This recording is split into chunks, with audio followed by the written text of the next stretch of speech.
sigur á Akureyri hvernig svona horfði leikurinn fyrir þér? Þetta var bara hörkuleikur og bara mjög ánægður með þessi plustig.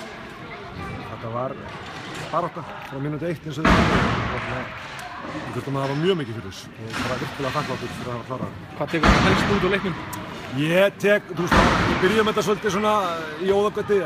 Aggi meiddur, ætlaði samt að reyna þetta og eftir 7 mínútur var það búið með hann, þannig að við tókum hann bara út.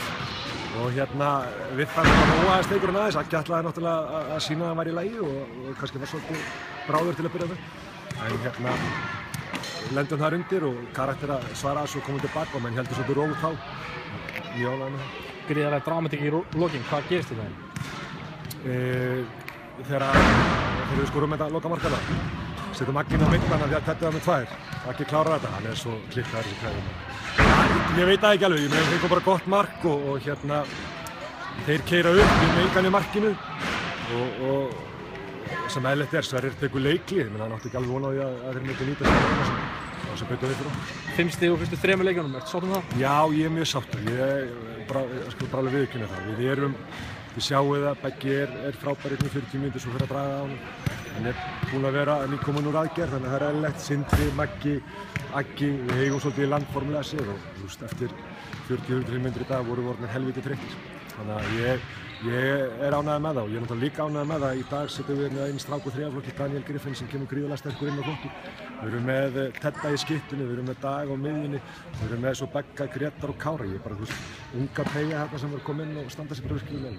Ég er ánægður með það. Nú missið Robba í meiðsli, þetta hlýtur að vera svolítið áfall fyrir ykkur? Já, auðvitað er það áfall að missa Robba. Robba er frábær leikmaður og svona hægt og rólega var hann að koma sér í stand. En ég meina, svona er þetta. Það er ekki til þess að segja. Vonandi fáum hann bara ekki þrefaldan tilbaka. Missir Steffen út núna á lán til Frakklands. Já.